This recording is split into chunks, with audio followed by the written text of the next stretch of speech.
हमारे पंकज हाँ। हैं। आपने लगभग 4 यूपीएससी के इंटरव्यू दिया है और 4 यूपी पीसीएस के भी लगभग, और एसएससी क्वालिफाई किया नहीं, ज्वाइन किया इन्होंने। और केंद्र से बीटेक और जवाहरलाल नेहरू विश्वविद्यालय से अंतर्राष्ट्रीय माह में पीजी हैं जवाहरलाल नेहरू यूनिवर्सिटी से। वर्तमान में करियर गाइडेंस कर लोगों को पढ़ा रहे हैं। तो हम ज्यादा समय हुए पंकज जी से अनुरोध करेंगे कि हमारे बच्चों को बहुत सरल भाषा, ग्रामीण क्षेत्र के बच्चे हैं, और यूपीएससी के बारे में थोड़ा सा संक्षिप्त में बताते हुए और इनकी पृष्ठभूमि को ध्यान में रखते हुए इनके स्तर से गाइडेंस करने की कृपा करें। डॉक्टर पंकज जी। यूपीएससी के बारे में बताना है कि यूपीपीसीएस कि दोनों? यूपीपीएससी के बारे में अच्छा, दोनों यूपीपीसीएस। बता दीजिए। पहले चलिए पहले पीसीएस के बारे में, यूपीपीसीएस। उत्तर प्रदेश पीसीएस के बारे में बताइए। हाँ, हाँ। पहले यूपीपीसीएस के बारे में ही बात कर लेते हैं। तो सबसे पहले स्टार्ट करते हैं, जो परीक्षा का जो पैटर्न है उसके बारे में बात करते हैं पहले। तो सबसे पहले तो प्रीलिम्स की परीक्षा। अब ये देखना है कि इसमें जो है 3 टीयर की परीक्षा होती है, अर्थात 3 लेवल्स होते हैं। तो जो पहला लेवल होगा, 3 लेवल्स या फिर 3 टीयर्स बोल सकते हैं हम इसको। तो जो पहला टीयर होता है वो क्या होता है, प्रीलिम्स की परीक्षा होती है। उसके बाद होता है अगला मेंस की परीक्षा, और फिर फाइनली होता है इंटरव्यू। अब ये जो पैटर्न है इसका, यूपीपीसीएस का और यूपीएससी जो परीक्षा होती है, लोक सेवा आयोग जो कराता है केंद्र सरकार द्वारा, तो दोनों का पैटर्न सेम है। ठीक है। तो इसमें भी 3 लेवल होते हैं, यूपीएससी की परीक्षा में भी 3 ही लेवल होते हैं। पहले प्रीलिम्स, आप इसको क्वालिफाई करोगे तो फिर आप मेंस लिखोगे, और फिर अगर मेंस भी क्वालिफाई कर लोगे तब फिर आप इंटरव्यू के लिए अपीयर होगे। अब बेसिक डिफरेंस आता है, अगर यूपीएससी के साथ कंपेयर किया जाए यूपीपीसीएस को, तो नंबर ऑफ क्वेश्चंस में। तो वो हम आगे चल के डील करेंगे। अभी पहले जान लेते हैं कि जो प्रीलिम्स होता है उसका पैटर्न क्या है, फिर आगे मेंस को समझेंगे, फिर इंटरव्यू को। तो सबसे पहले हम चलते हैं अपने प्रीलिम्स की परीक्षा की तरफ। अब इसमें आते हैं लगभग कितने क्वेश्चंस, 150 क्वेश्चंस आते हैं जो प्रीलिम्स की परीक्षा होती है। तो 150 क्वेश्चंस आते हैं, टाइम रहता है आपके पास 2 घंटे। ये तो हो गया जीएस का। और साथ में होता है कौन सा, सीसैट का पेपर, जिसमें आपको एप्टीट्यूड, या जिसको हम हिंदी में तर्क शक्ति और मैथमेटिकल एबिलिटी जिसको बोलते हैं, तो वो आता है। इसमें होते हैं 100 क्वेश्चंस। अब ये पेपर जो सीसैट वाला होता है वो होता है क्वालिफाइंग। मतलब कि इसका मार्क्स जो होगा वो आपके मेरिट में इंक्लूड नहीं किया जाएगा, लेकिन आपको इस पेपर में 30% मार्क्स जो है पाना अनिवार्य है।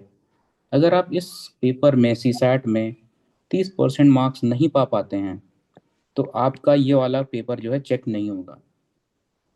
तो ये चीज़ ध्यान रखने वाली बात क्या है कि पहले सीसैट का पेपर चेक होता है, और फिर ये वाला पेपर चेक होगा। ठीक है। तो आपका रिजल्ट, अगर आप ये क्वालिफाई नहीं करोगे तो आप सीधे सीधे, अगर इसमें आप क्वालिफाई भी कर जाते हो कट ऑफ को, तो आप क्वालिफाइड नहीं माने जाओगे। तो सबसे इम्पोर्टेंट चीज़ अभी यहाँ हमें जो सीखने को मिलती है क्या है, अगर आप प्रीलिम्स की परीक्षा या यूपीपीसीएस देना चाह रहे हैं, या इवन यूपीएससी भी देना चाह रहे हैं, तो आपको इस पेपर पे भी ध्यान देना पड़ेगा, क्योंकि ये सबसे बड़ा कारण है लोगों को परीक्षा से बाहर करने में। ठीक है। अब पेपर जो, अगर किसी का मैथमेटिकल बैकग्राउंड है उसके लिए सीसैट का पेपर उतना कठिन नहीं होता है। तो आगे चल के हम सीसैट पे भी बात कर रहे हैं। अभी पहले देख लेते हैं प्रीलिम्स का जो आगे का परीक्षा का पैटर्न है। तो अब एनालिसिस करते हैं हम इसकी। 150 क्वेश्चन है, इसमें डिविजन्स कैसे होते हैं, सिलेबस। तो सिलेबस अब ब्रॉडली जो भी आपका 12th तक का सिलेबस होता है वही है, लगभग हिस्ट्री, ज्योग्राफी, साइंस, जो ब्रॉड सब्जेक्ट्स होते हैं तो वही सब इसमें भी पूछा जाता है। ये हिस्ट्री हो गया, फिर ज्योग्राफी हो गया, फिर पॉलिटी जिसको हम राजनीति विज्ञान बोलते हैं, ये हो गया।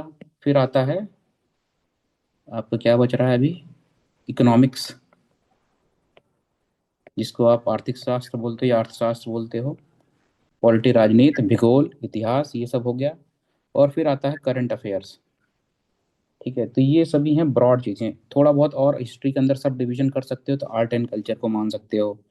और फिर एक और बच रहा है क्या, साइंस एंड टेक्नोलॉजी। अब ओवरऑल इसमें जो वेटेज होता है, एनालिसिस किया जाए, तो लगभग 150 क्वेश्चंस में से लगभग लगभग पैटर्न सेम रहता है कि किस टॉपिक से कितने क्वेश्चन आने वाले हैं। थोड़ा बहुत वेरिएशन हो सकता है 4 से 5 क्वेश्चंस का इधर उधर, बट ब्रॉडली ये फिक्स रहता है। तो आप ये पैटर्न, आप यूट्यूब पे बहुत सारी वीडियोस पढ़े होंगे, उन पे देख सकते हो कि ओवरऑल पैटर्न क्या रहता है, कितने टॉपिक से कितने क्वेश्चंस आते हैं।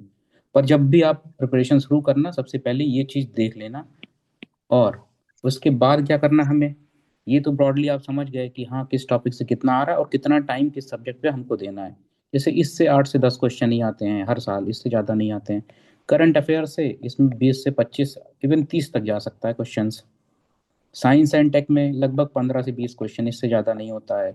और क्वेश्चंस का नेचर क्या होता है, बहुत ही डायरेक्ट क्वेश्चन आते हैं। तो बात करते हैं सबसे कठिन क्वेश्चन कहाँ पे आता है, अगर प्रीलिम्स की बात किया जाए तो सबसे कठिन क्वेश्चन आता है आपका इतिहास से। उसके बाद सेकंड लेवल ऑफ डिफिकल्टी होती है ज्योग्राफी की। तो अगर आपको पढ़ाई करनी है और आप चाहते हैं कि प्रीलिम्स निकले आपका, क्योंकि अगर आप बिल्कुल भी रुझान है आपका सिविल सर्विसेज एग्ज़ाम की तरफ, तो आपको ये पेपर आपको क्लियर करना पड़ेगा। और उसके लिए आपको ये पता होना चाहिए कि निकालना कैसे है। तो इसके लिए आपको ये पता होना चाहिए कि कितने क्वेश्चंस आ रहे हैं हर टॉपिक से, हाउ मच क्वेश्चंस। और दूसरी चीज़ आपको ये पता होनी चाहिए कि उनका टफनेस का लेवल क्या है, मतलब किस डेप्थ में, कितनी गहराई में घुसकर हमको पढ़ाई करनी होगी कि हमारा पेपर निकल जाए। तो इसके लिए अब टॉपिक वाइज या सब्जेक्ट वाइज सबकी अलग अलग नीति या स्ट्रेटजी बनानी पड़ेगी। तो जैसे कि बात किया जाए हिस्ट्री में, तो इसके क्वेश्चंस टफ आते हैं। अब चाहे वो मॉडर्न हो, मेडाइवल हो, चाहे एंशियंट हो, तो 50% क्वेश्चंस जो होंगे वो टफ होंगे, वो आपको करने में डिफिकल्टी होगी। तो जिसका जिस टॉपिक में या जिस सब्जेक्ट में ज़्यादा हाथ तंग हो, तो आप कोशिश करो उसको थोड़ा सा इग्नोर कर दो, और जहाँ पे आपका कमांड हो उस पर फोकस करो। ठीक है, ज्योग्राफी के क्वेश्चन भी अच्छे खासे मतलब लेवल के आते हैं, 50% इसमें भी टफ रहते हैं। आसान क्वेश्चन आता है पॉलिटी से, लेकिन अगर आपने पढ़ा नहीं तो वो भी नहीं कर पाओगे आप। तो पढ़ना जरूरी है। तो इसके लिए बुक, आगे चल के हम अभी सोर्सेस पे बात कर लेंगे कि कौन कौन सी बुक पढ़नी होगी प्रीलिम्स के लिए। तो इसके लिए सबसे बेस्ट बुक जो मुझे लगती है वो है लक्ष्मीकांत, एम लक्ष्मीकांत। ये हिंदी में भी अवेलेबल है, आप ले सकते हो। हिस्ट्री के लिए स्पेक्ट्रम की बुक आती है राजीव अहिर की, आप वो पढ़ सकते हो। ठीक है, ज्योग्राफी के लिए हिंदी के सोर्सेज मुझे ज़्यादा पता नहीं है, तो इंग्लिश में तो माजिद हुसैन आती है, स्पेक्ट्रम वाले भी निकालते हैं। तो भूगोल की किताब आप थोड़ा नेट से रिसर्च कर लीजिएगा, हिंदी मीडियम, क्योंकि मेरा मीडियम हिंदी नहीं रहा है। तो आगे चलते हैं हम लोग, science and tech. Science and technology जो है, ये जनरली जो है लूसेंट से भी कवर हो जाता है। लूसेंट की एक साइंस एंड टेक की अलग से बुक आती है, या जो पतली वाली लूसेंट आती है जीके की, वहाँ से भी आपके साइंस के मैक्सिमम क्वेश्चंस निकल जाएंगे। बाकी करंट अफेयर्स आप जानते ही हो कहाँ से पढ़ना है, क्रॉनिकल वाली पतली वाली जो मैगजीन आती है उससे आप कर सकते हो। तो अब क्या बच रहा है, बुक्स। अच्छा हाँ, एक चीज़ और जो बताना चाहता हूँ मैं, तो पहले प्रीलिम्स वाले एग्ज़ाम में एक चीज़ और है, अगर आप तैयारी करना शुरू करना चाह रहे हो तो बुक्स कौन सी रिफ़र करोगे, तो तरीका क्या होना चाहिए। बुक्स प्लस स्ट्रेटजी, कैसे पढ़ोगे कि पेपर निकले क्लियर हो, पढ़ाई का तरीका एक्चुअली। तो बुक्स में सबसे पहले हमें क्या पता होना चाहिए, एक हमारा जो बेसिक होता है ना, जैसे आपने 10th और 12th में जो भी पढ़ा होगा किताबें, तो वो तो हमारा बेसिक है जिसको हम बोल सकते हैं फाउंडेशन। तो ये चीज़ हमारी बहुत स्ट्रांग होनी चाहिए। तो इसके लिए आप, अगर आपने कभी नहीं पढ़ा है, एनसीईआरटी एक अच्छे सोर्स होते हैं। या अगर आपके पास टाइम कम है, तो आप इसके लिए भी कोई कंपाइलेशन ले सकते हो जिसमें सब निचोड़ दिया हो एनसीईआरटी का। इस समय मार्केट में है ऐसे कंपाइलेशंस जिसमें एनसीईआरटी की समरी दी रहती है। फॉर एग्जांपल मैं बताता हूँ, जैसे एक दिशा पब्लिकेशन की हिस्ट्री की बुक आती है, दिशा पब्लिकेशन है, इंग्लिश में छापता है ये, और हिंदी का मुझे पता नहीं, पता कर लीजिएगा। तो इसका जो समरी आती है वो कंपेंडियम के नाम से आती है। जैसे कि आप देखोगे तो हिस्ट्री का कंपेंडियम आता है, तो उसमें उन्होंने एडिशनल डेटा भी डाला हुआ है, साथ में जो समरी है, टेबल्स है, बहुत फैक्ट्स के साथ अच्छे से दिया हुआ है। तो क्विक समरी यहाँ पे आप पा सकते हो और जल्दी से तैयारी भी कर सकते हो, कवरेज को कंप्लीट कर सकते हो। तो अगर आपको बेसिक नॉलेज हो गई है तो सबसे पहला तरीका यही है, पहला जो फोकस है वो क्या है, बेसिक्स को अपने स्ट्रांग कर लो। तो या तो एनसीईआरटी पढ़ लो या इसका कोई कंपाइलेशन पढ़ डालो जहाँ से बेसिक्स कवर हो जाएं।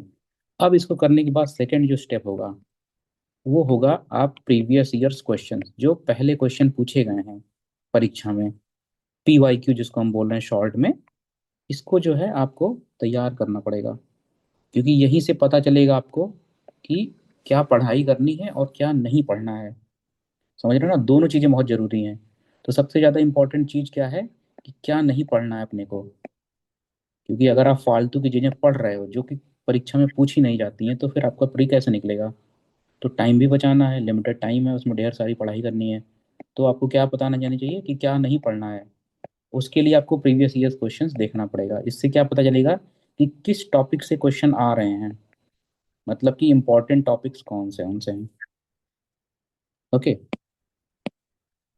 तो अब यहाँ पीवाई की आपको मिलेगी कहाँ से, तो सबसे बेहतरीन जो सोर्स है वो है घटना चक्र। ओके, घटना चक्र, ये वाली बुक आप ले लो, घटना चक्र वाली। और इसके पीडीएफ भी अवेलेबल हैं, अगर आप में से किसी को चाहिए होगा तो आप जो है कांटेक्ट कर सकते हो, और सर के थ्रू जो है आपको प्रोवाइड करा दी जाएगी पीडीएफ। तो घटना चक्र जो है पीवाईक्यू, अच्छा ये टॉपिक वाइज भी आती है और ईयर वाइज भी आती है। ठीक है, घटना चक्र जो पीवाईक्यू मैगजीन आती है दिस इज ईयर वाइज, जिसमें आपको ईयर वाइज पेपर दिया रहेगा कि 2024 वाला पेपर रहेगा, फिर 23 वाला रहेगा, ऐसे करके। दूसरा होगा सब्जेक्ट वाइज आती है। सब्जेक्ट वाइज मतलब आपको हिस्ट्री की अलग बुक मिलेगी, और फिर वो जो है हिस्ट्री में आप चैप्टर वाइज आपको अंदर अंदर मिलेगा। जैसे पहला जो है पूर्व का जो है मध्यकालीन इतिहास में आप खोलोगे तो सबसे पहले अरबवाड़ा आक्रमण, फिर सल्तनत आएगा, फिर उसके बाद आगे चलता जाएगा मुगल तक। तो वो वाला ज़्यादा बढ़िया अप्रोच है जो आप सब्जेक्ट वाइज लो। तो आप पहले हिस्ट्री ले लो, और हिस्ट्री का बेसिक पहले क्या करोगे, फाउंडेशन पढ़ोगे। ये चीज़ पहले ख़त्म कर लो, उसके बाद क्या करो, जैसे मान लो आपने जो है मध्यकालीन इतिहास खत्म किया पहले, यहाँ से एनसीईआरटी खत्म कर ली, या कोई अलग बुक आपने जो पढ़ रखी है वो खत्म कर ली।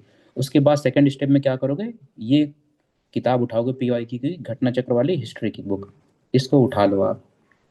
ठीक है, उसके बाद उस चैप्टर को जो आपने वहाँ पे पढ़ा है उसके क्वेश्चन सॉल्व कर डालो। तो सबसे जो बेहतरीन तरीका होता है याद करने का, तो वो यही होता है कि आप सबसे पहले क्या करो, बेसिक चीज़ें पढ़ डालो।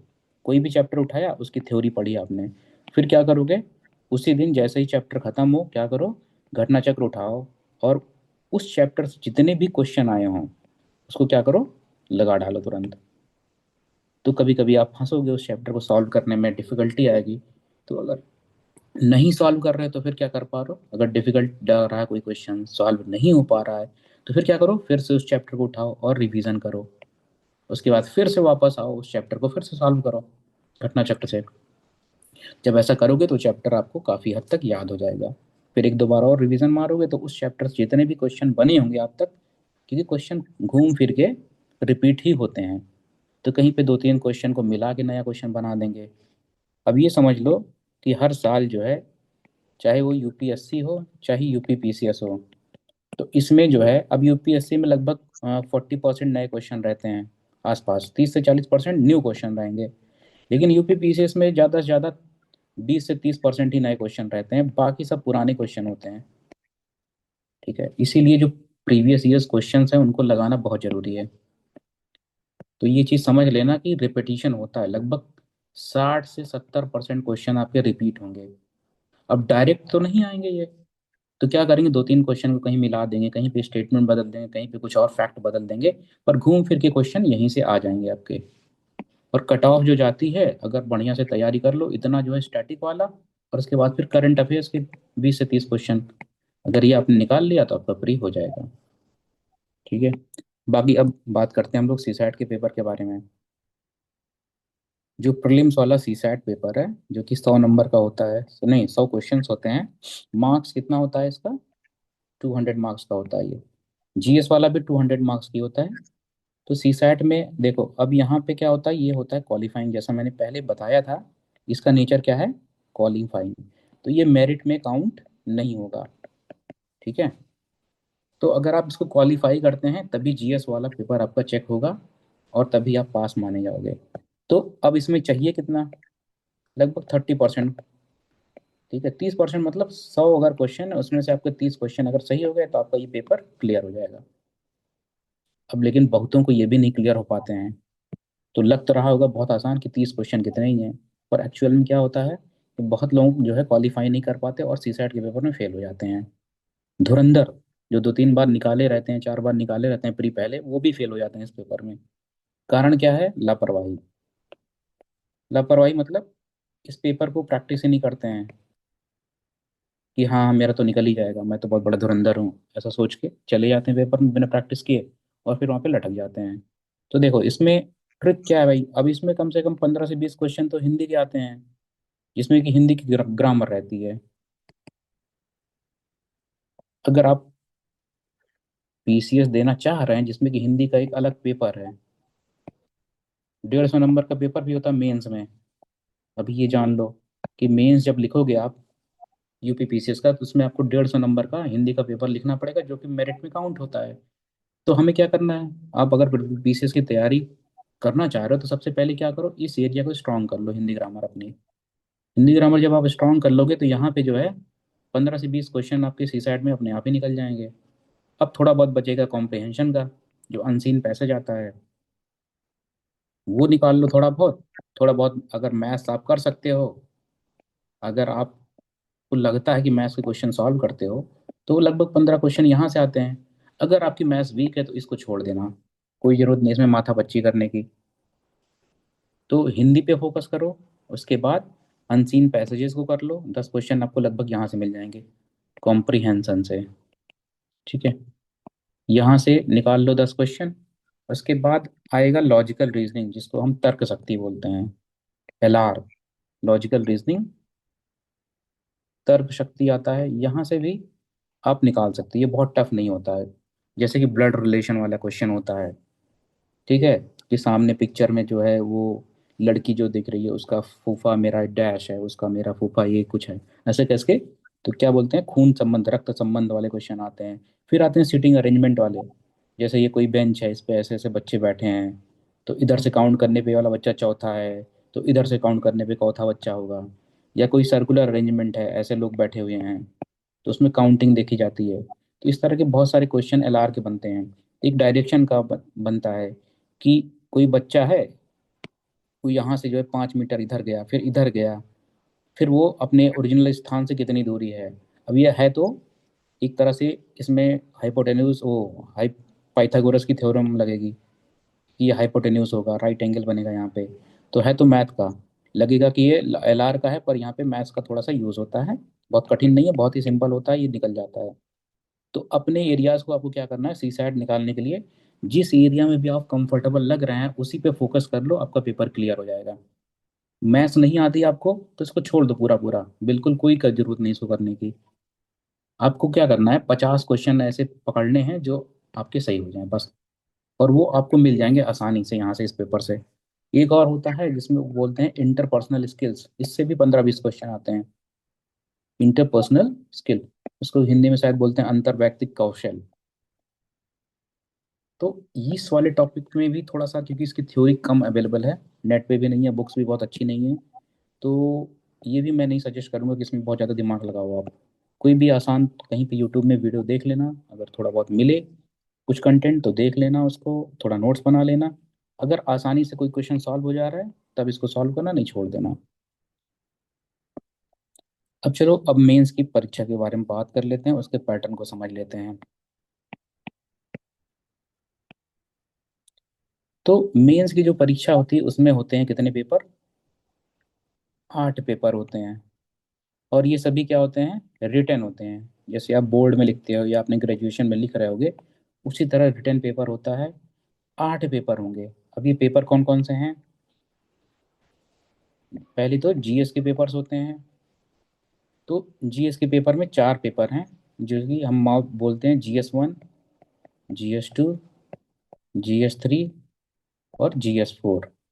जो जीएस का 4 है वो क्या है, एथिक्स का पेपर है, जिसको आप क्या बोलते हैं, नैतिकता।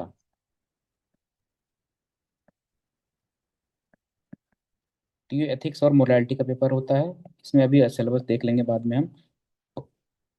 अच्छा, इसके अलावा 4 पेपर तो ये हो गए। उसके बाद होते हैं 2 पेपर होते हैं यूपी स्पेशल के, मतलब उत्तर प्रदेश का जनरल नॉलेज इसमें पूछा जाएगा, यूपी स्पेशल।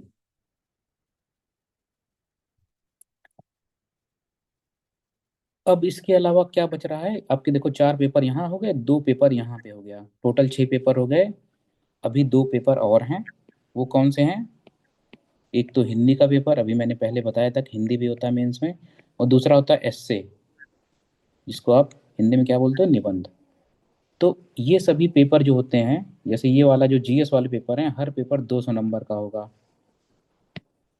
और यूपी स्पेशल वाले भी हर पेपर 200 नंबर का होगा। हिंदी का पेपर होता है 150 नंबर का, एसए का पेपर होता है 150 नंबर का। ठीक है। तो ये 800 नंबर का ये हो गया, टोटल 4 पेपर। और 400 नंबर के ये हो गए 2 पेपर, और 300 नंबर का ये हो गया। तो टोटल मार्क्स कितने हो गए? 8 4 12, 3 15। तो इसका मतलब आपका जो मेंस का पेपर है, 8 पेपर होंगे, कितने नंबर के? 1500 मार्क्स के। ठीक है। अब जो जनरल कट ऑफ जाती है वो लगभग 700 मार्क्स के आसपास जाती है, 50% के आसपास। 50 क्या, लगभग 45% के आसपास कट ऑफ जाती है मेंस की। जो मेंस की कट ऑफ है वो कितनी जाती है? लगभग 45%। तो पिछली बार लगभग 700 पे कॉल आई थी लोगों के इंटरव्यू की। अब बात करते हैं इंटरव्यू का। तो इंटरव्यू जो होता है वो होता है अपना कितने का? 100 नंबर का। तो पहले ये लगभग 200 नंबर का होता था, पर अभी रिड्यूस कर दिया गया है, जिससे इंटरव्यू में बायस ना हो पाए या बहुत ज़्यादा इन्फ्लुएंस ना हो पाए। तो ये 100 नंबर होता है। इसमें भी लगभग लगभग एवरेज सबसे लोएस्ट मार्क्स 45 मिलते हैं, हाईएस्ट 70 से 75 तक जाता है ये।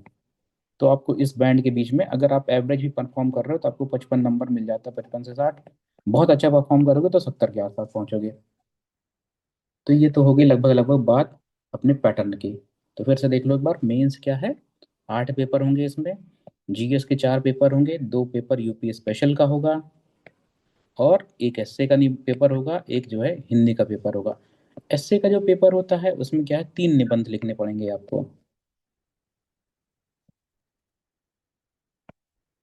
ठीक है। एसए के पेपर में आपको 3 एसेज लिखने पड़ेंगे। पूरा पेपर 150 नंबर का है। और ये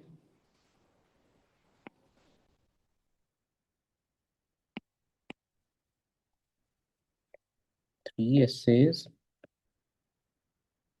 और हर एक एसे क्या होगा, 50 मार्क्स का होगा। ठीक है। तो 50 इंटू 3, 150 हो जाएगा। तो एसए के भी टॉपिक्स दिए हैं। सिलेबस जो है एसए का, सिलेबस वेल डिफाइंड है, कि आईआर से एक क्वेश्चन आना है, एक पॉलिटिक्स से आएगा, एक किसी स्कीम के आएगा। ठीक है। तो वो आप सिलेबस देख सकते हो, उसके हिसाब से तैयारी की जा सकती है। अब बात करते हैं हम लोग थोड़ा सा सिलेबस के बारे में, जैसे पढ़ना क्या है आपको मेंस में। मेंस का जो सिलेबस है, तो जनरली जो आपने अभी तक पढ़ाई की है 12th तक, लगभग उसी के आसपास ये, बस थोड़ा सा एप्लीकेबल है, मतलब प्रैक्टिकल नॉलेज भी चेक करता है ये। तो वहाँ से जो है, अब देखो बात कर लेते हैं हम सबसे पहले GS1 की। तो डिवीज़न कैसे किया है यूपीपीसीएस ने सिलेबस का, उसको देखते हैं हम लोग। तो सबसे पहले GS1 की बात करते हैं हम लोग।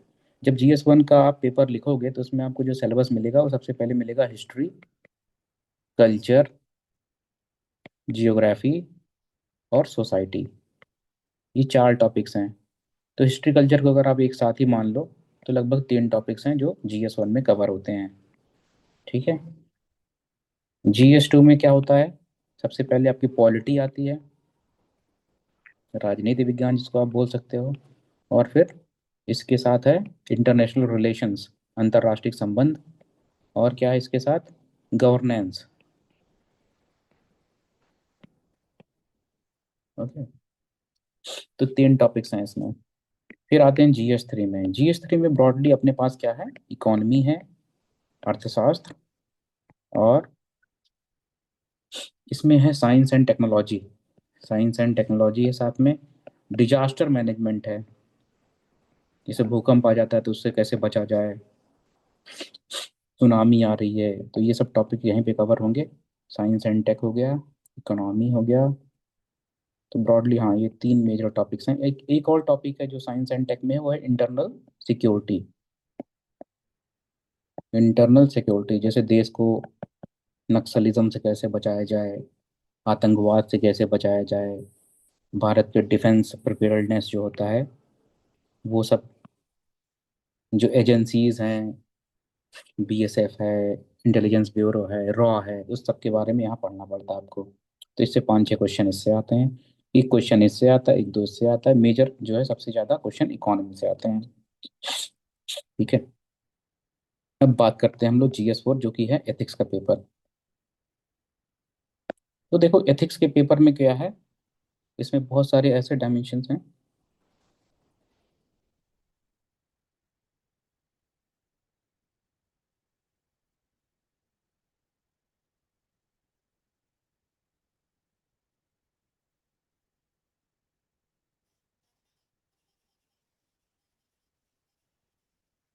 हम्म, चल रहा है क्या? हेलो?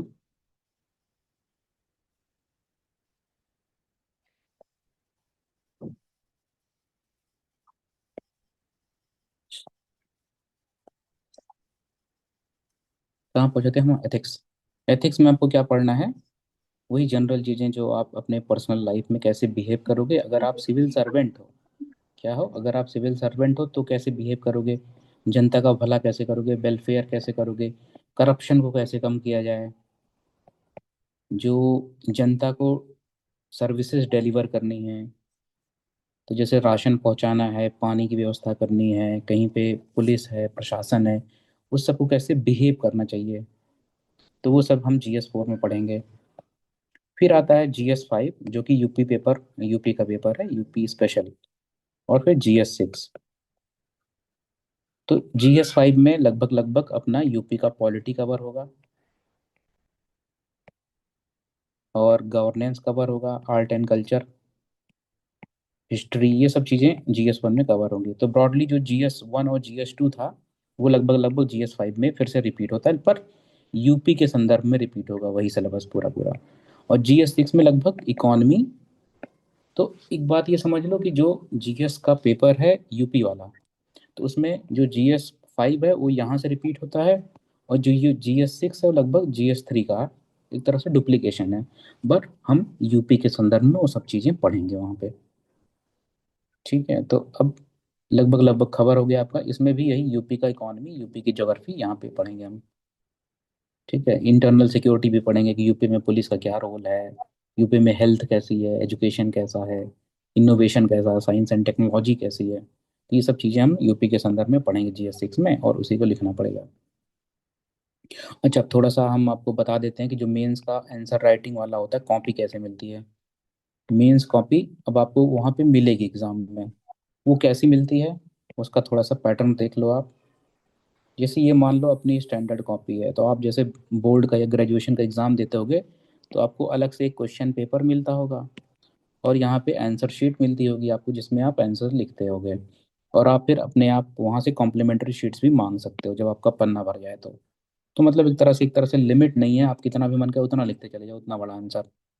पर मेंस कॉपी जो UPPCS और UPSC मिलती है उसमें क्या होता है, उसका पैटर्न एक ऐसा होता है, आपको लिमिटेड कॉपी मिलेगी, मतलब फिक्स नंबर ऑफ शीट्स मिलेंगी। और उसमें क्या होता है ना, यहाँ पे क्वेश्चन लिखा रहेगा ऊपर टॉप पे, और फिर आपको स्पेस दिया रहेगा, उसी स्पेस में आपको आंसर लिखना है। ठीक है, तो ये स्पेस आपको मिलेगा, इसी में लिखना है, इतने में ही आपको लिख डालना है, एक्स्ट्रा शीट नहीं मिलेगी। तो आपको कोई भी एक्स्ट्रा शीट नहीं मिलेगी आंसर लिखने के लिए। ठीक है, तो अब जैसे UPPCS की बात करें हम, तो मेंस में 2 तरह के क्वेश्चन आते हैं, 8 मार्क्स का क्वेश्चन आता है, और एक 12 मार्क्स का क्वेश्चन आता है। तो इसी 2 तरह के क्वेश्चन आते हैं मेंस में। तो 8 मार्क्स के लिए आपको दो ब्लैंक पेज मिलेगा। और 12 मार्क्स के लिए क्या है, आपको 3 ब्लैंक पेज मिलेंगे। तो इतने ही स्पेस में आपको जो भी आपको आता है, जो भी आप दिखाना चाह रहे हो अपने आंसर्स में, यहीं पे अपना पूरा टैलेंट दिखा दो। इसके अलावा कुछ भी एक्स्ट्रा नहीं मिलने वाला है। दूसरी चीज जो बताने लायक है, जो आपको जानना चाहिए, जब भी आपको कॉपी मिलती है वहां पे, तो ऐसे यहाँ पे ऐसे किनारे मार्जिन बनी होती है। ऊपर मार्जिन रहेगी, नीचे मार्जिन रहेगी, यहाँ पे क्वेश्चन लिखा रहेगा। ठीक है, तो यहाँ पे कुछ नहीं लिखना होता, यहाँ पे कुछ नहीं लिखना होता है। ये जो बीच वाली एरिया है, ये एरिया, इसी में आपको आंसर्स अपने लिखने रहेंगे। ठीक है, ऊपर क्वेश्चन और लिख के ऑलरेडी दिए रहेंगे, तो इस एरिया में आपको अपने आंसर्स भरने हैं। ठीक है, इतना ही लिखना है आपको। तो ओवरऑल ये हो गया पैटर्न आपका, आंसर राइटिंग की टेक्निक्स हो गई। और कुछ बच रहा है क्या?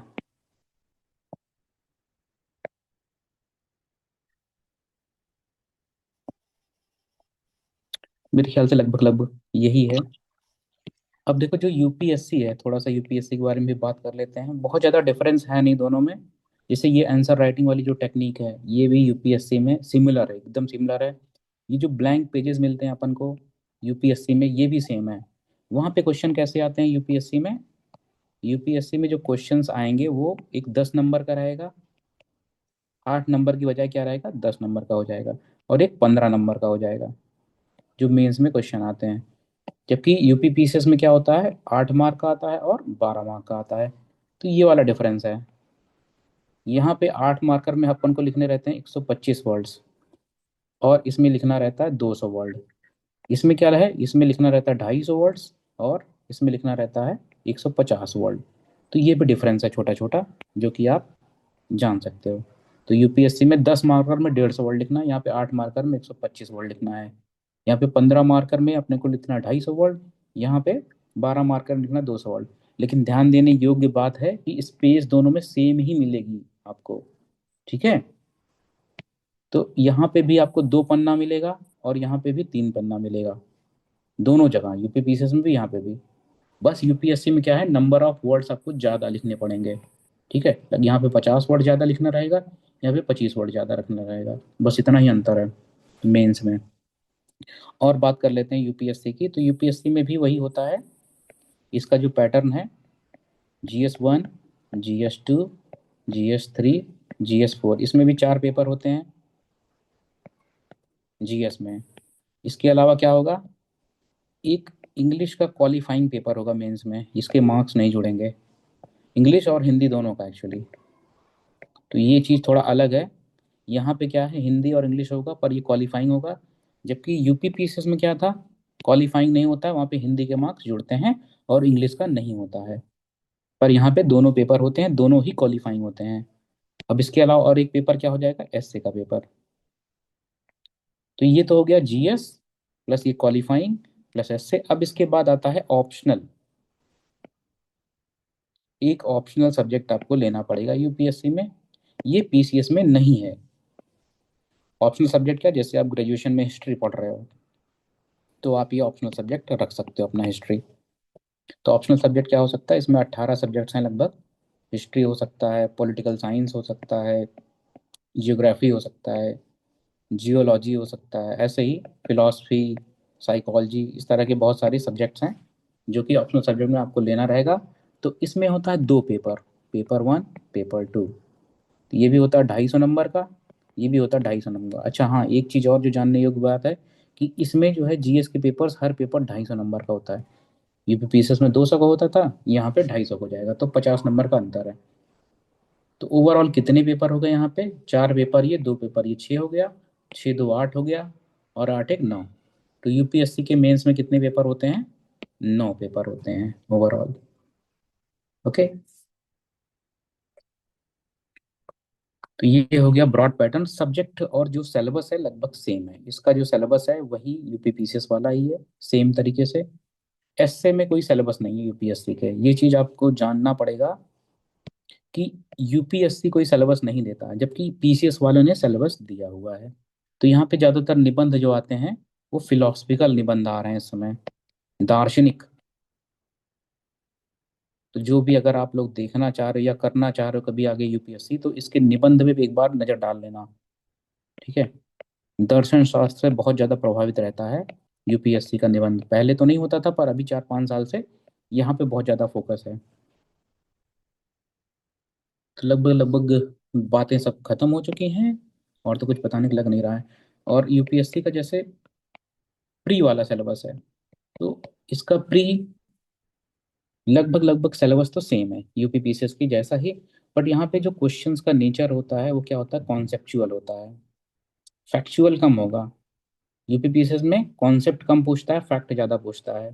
तो ये चीज़ आपको ध्यान रखनी है कि जब भी आप यूपीएससी अगर देना चाह रहे हो तो बहुत डेप्थ में पढ़ो चीज़ों को, वरना क्वेश्चन आप कर नहीं पाओगे। तो ये चीज़ ध्यान दो। दूसरी चीज़, सी सैट जो होता है यूपीएससी का, इसमें इंग्लिश की कॉम्प्रहेंशन बहुत ही कठिन आते हैं। जो अनसीन पैसेज होता है इंग्लिश का, तो इसको देख लेना एक बार, जिसका भी इंटरेस्ट हो सिविल सर्विसेज एग्जाम देने में। यू नीड टू फर्स्ट सी इसका सी सैट देख लो, क्योंकि अगर ये नहीं निकलेगा तो आपका ये पेपर भी नहीं निकलेगा। तो जरूरी है कि सी सैट पे पहले नज़र घुमा लो एक बार। और कॉम्प्रिहेंशन के लगभग 80।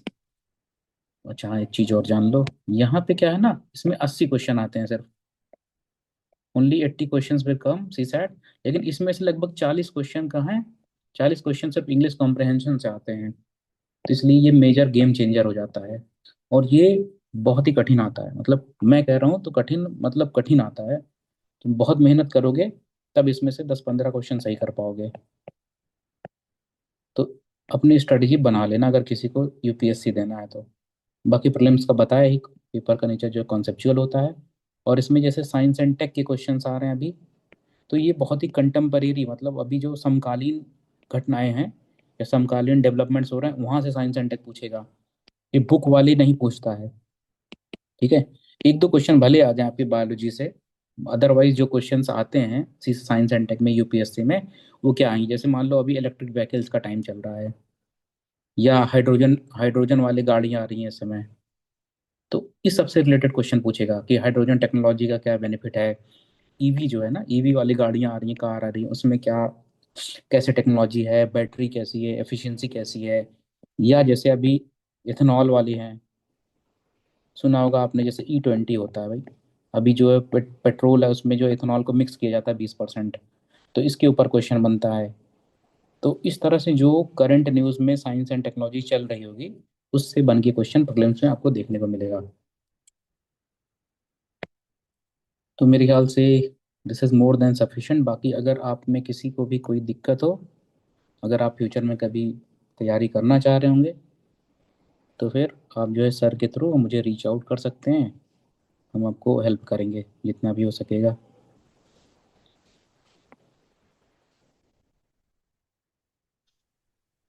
बहुत बहुत धन्यवाद पंकज जी। जी आपने भाई। हाँ हमारे छात्रों को बहुत ही सरल शब्दों में, बहुत ही सारगर्भित ढंग से यूपीपीसीएस और यूपीएससी के बारे में बहुत ही सरल तरीके से, रोचक ढंग से और मधुर वाणी में सुनाया। बहुत बहुत धन्यवाद। आशा ही नहीं, पूर्ण विश्वास है कि भविष्य में भी हमको जरूरत पड़ेगी तो हम आपको याद करेंगे और आप हमको समय निकाल करके देंगे। बिल्कुल बिल्कुल। महाविद्यालय परिवार महाविद्यालय परिवार और प्राचार्य की तरफ से हम आपके प्रति आभार व्यक्त करते हैं, आपको धन्यवाद ज्ञापित करते हैं। बहुत बहुत धन्यवाद पंकज जी, आपने अपने बहुमूल्य समय में से समय निकाला हमारे महाविद्यालय के छात्राओं के लिए, उनके भविष्य के लिए। बहुत बहुत धन्यवाद। ठीक चाचा। ओके।